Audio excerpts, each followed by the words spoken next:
یہ انتظامیہ کا بھلا ہو آپ کو بچا دیا ہے۔ تو دوسرا مسئلہ یہ ہے، ہمارے ہاں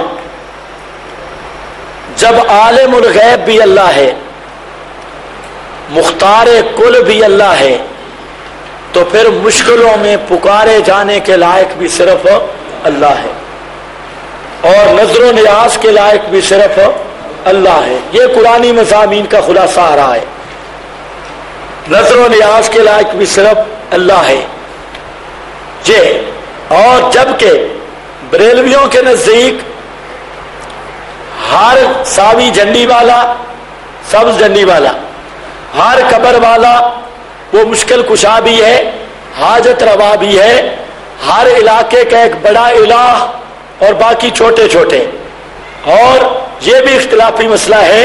یہ تیسرا مسئلہ، ہم کہتے ہیں عالم الغیب اللہ، مختار کل اللہ، تو پھر پکار کے لائق بھی صرف اللہ ہے، اللہ کے سوا اور کوئی نہیں، اور نظر و نیاز کے لائق بھی صرف اللہ ہے۔ یہ تیسرا مسئلہ ہے۔ اور چوتھا مسئلہ، ہم کہتے ہیں کہ امام الانبیاء حضرت محمد الرسول اللہ صلی اللہ تعالی علیہ وسلم حقیقتاً بشر ہیں، آپ کی ذات اقدس یہ بشر ہے، لیکن آپ کا مقام نوریوں سے بھی بلند ہے، آپ کا شان اور رفعت نوریوں سے بھی بلند ہے۔ بریلویوں کے 3 مذہب ہیں۔ پرانے بریلوی جو تھے، جو اصلی نسل تھی، یہ عمر اچنوی کی کتاب یہ بھی موجود ہے، اور یہ جال حق بھی موجود ہے، پہلی کتابیں خلاصہ عرض کر رہا ہوں۔ اس میں عمر اچنوی نے اس مقیاس نور کے اندر، مقیاس نور، بار بار لکھا کہ نبی کو بشر کہنے والا ابلیس ہے، نبی کو بشر کہنے والا کافر ہے، نبی کو بشر کہنے والا گستاخ ہے، یہ بار بار فتوے اس میں ہیں۔ اور وہ خزائن العرفان، نعیم الدین مراد آبادی کی تفسیر، اس کا صفحہ 4 ہے، اور احمد رضا کے ترجمے پر پہلی تفسیر، اس میں نعیم الدین مراد آبادی نے 4 صفحہ پہ لکھا ہے کسی کو بشر کہنا اس کے کمالات کا انکار ہے، اور ہر دور کے کافروں نے نبی کو بشر کہا۔ آگے صاف اس نے کہہ دیا نبی کو بشر کہنا کفر ہے۔ نبی کو بشر کہنا بریلویوں کے نزدیک پہلا مذہب ان کا کفر ہے۔ اور یہاں پر میرے پاس یہ دیوان محمدی ہے، اور یہ دیوان محمدی بریلویوں کی مایا ناز کتاب ہے، اور بریلوی اس مایا ناز جو ان کا یہ مصنف ہے، اس کی بڑی کرامتیں بیان کرتے ہیں۔ کہتا ہے یہ ایسا مصنف تھا کہ جب کسی عمارت کے پاس سے گزرتا اور یہ انگلی سے اشارہ کرتا تو عمارت ریزہ ریزہ ہو جاتی۔ عمارت کیا ہو جاتی؟ ایسا با کرامت تھا۔ میں نے کہا پھر بھی دجال سے کم تھا۔ لوگ انہی چیزوں سے مروب ہوتے ہیں نا۔ دجال آئے گا تو اس کے پاس جو خوارق ہوں گے، خارق عادت چیزیں، یہ ملا ملوانے سارے مل جائیں، یہ دجال کو نہیں پہنچ سکتے، سامری کے بچڑے کو بھی نہیں پہنچ سکتے۔ اصل شیطان گمراہی یہ کرتا ہے کہ کرامتیں، اور لاہور تو ماشاءاللہ میں کل بھی ذکر کر رہا تھا، ایک یہاں سے کتاب چھپ کے گئی ہے خوشبو والا عقیدہ۔ سبحان اللہ، کیا بات ہے۔ میں سوچ رہا تھا باقی اللہ کے رسول نے حق فرمایا ہے اذا فاتک الحیا ففعل ما شئت، تو مانے تو حیا ہوتا ہے، الحیا شعبۃ من الایمان، لیکن جب یہی ختم ہو جائے تو پھر اپنی مرضی کرنی چاہیے۔ تو آپ نے تو آج کل پورا ڈرامہ عالم برزخ کو بنا دیا ہے، وقت ہوا تو وہ میں انشاءاللہ ذکر کروں گا۔ ابھی تو میں یہ عرض کر رہا ہوں، یہ کافر کے ہاتھ پہ بھی خرق عادت کا ظہور ہوتا ہے، مت کسی کے دھوکہ میں آؤ۔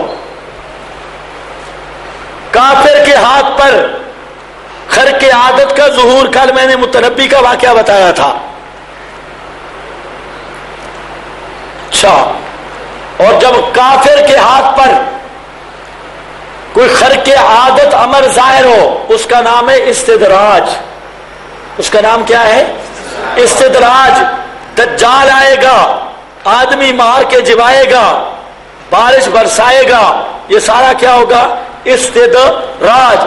اب سامری نے بچڑے کو بلوایا تھا تو یہ کیا تھا؟ استدراج.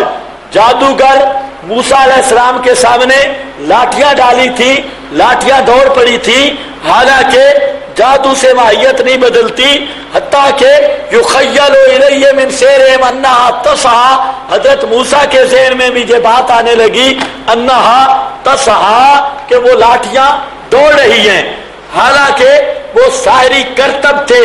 آج بھی گمراہی کا سبب یہی ہے، لوگ دیکھتے ہیں بڑی پگ شگ رکھی ہے اور بڑا صوفی صافی معلوم ہو رہا ہے اور کچھ اس کی کرامتیں ظاہر ہو رہی ہیں، اور وہ کرامتیں جو ہیں انہوں نے ٹکا سمجھ لیا ہے. کیا گارنٹی ہے وہ کرامت ہے؟ اگر عقیدہ قرآن و سنت کے مطابق ہے کرامت ہے، اگر عقیدہ قرآن و سنت کے مطابق نہیں ہے وہ امت کے لیے امتحان ہے. اور وہ صاحب کرامت جو بظاہر بنا ہے وہ شیطان کا چیلا ہے اور اس کے ہاتھ پہ استدراج ہے اور اس پر امت کو وہ گمراہ کر رہا ہے. مجھے ایک ساتھی نے بتایا، بلکہ ساتھی کو چھوڑو، علماء تفسیر تاریخ نے لکھا ہے کہ بعض بتوں کو گرانے کے لیے حضرت سعد کو نبی پاک علیہ السلام نے بھیجا تو بتوں کے اندر سے آدمی نکلے اور حضرت سعد پہ حملہ کیا. بعض اوقات یہ ہوتا ہے قبر سے آواز آتی ہے، بعض اوقات یہ ہوتا ہے قبر والا بابا اٹھ کر ملتا بھی ہے. بظاہر یہ لگتا ہے کہ قبر سے آدمی نکل آیا مل رہا ہے، اور جس کو یہ کہتے ہیں ہم نے مراقبہ کیا ہے، کشف ہوا ہے، تو وہ قبر والا بابا بعض اوقات ملتا ہے. ذرا خیال کرنا اس کے ذہن میں وہ بابا ہے. اور بعض اوقات عالم بیداری میں بابا آتا ہے، اور بعض اوقات 10 محرم کو چڑیا مارتا رہا، رات کو سویا، بڑی نورانی شکل ہے، سفید داڑھی ہے، پگڑی رکھی ہے، تسبیح ہاتھ میں ہے، اور بہت بڑا شیخ الحدیث مفتی اعظم ہے. آ گیا ہے اور آ کر کہتا ہے کہ میں حضرت حسین ہوں، واہ میرے بیٹے تو نے خوب چھریاں ماری ہیں، میری مظلومیت پر رونے کا حق ادا کر دیا ہے. یہ صبح اٹھا ہے، کہتا ہے مجھے خدا کی قسم حضرت حسین ملے. اور یہ کہتا ہے دوسرا وہ اس کو حضرت حسین مل گئے، اس کو بابا جیلانی مل گیا، میرے نام کی بیٹا 11ویں دیا کرو. رات کو نورانی شکل ملی، بڑا شیخ جیلانی ہوں، میرے نام کی 11ویں دو. دن کو ملے میں فلاں بابا ہوں اور میں فلاں حکم کرتا ہوں. یہ سوال ہوئے اللہ کے نبی پر. تم کہتے ہو پکار کے لائق اللہ ہے، ہمیں بزرگ خوابوں میں ملتے ہیں، ہمیں بزرگ عالم بیداری میں ملتے ہیں، ہمیں کشف ہوتے ہیں، ہمارے تو مراقبے ہوتے ہیں، گپ شپ ہوتی ہے مرنے والوں کے ساتھ، ساری چیزیں. اللہ نے فرمایا میرا پیغمبر ان کو بتا دو کیزنا لہم قرانا، وہ بابا نہیں جو تو سمجھا ہے، یہ بابا شیطان ہے. یہ کون سا بابا ہے؟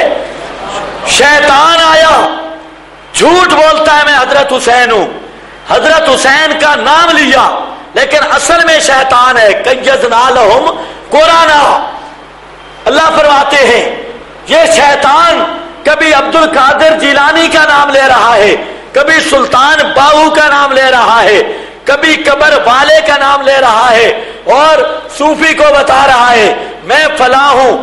صرف ایک بات یاد رکھنا، صرف اور صرف نبی پاک صلی اللہ علیہ وسلم کی صورت مقدسہ وہ مطہر ہے، شیطان وہ صورت نہیں بن سکتا. پیغمبر کریم علیہ السلام کی صورت لا یتمثل بصورتی، اس کے علاوہ آتا ہے. حتیٰ کہ عبد القادر جیلانی خود کہتا ہے کہ ایک دفعہ میں آ رہا تھا اور دیکھا کہ یکدم اندھیرا تھا، روشنی ہو گئی.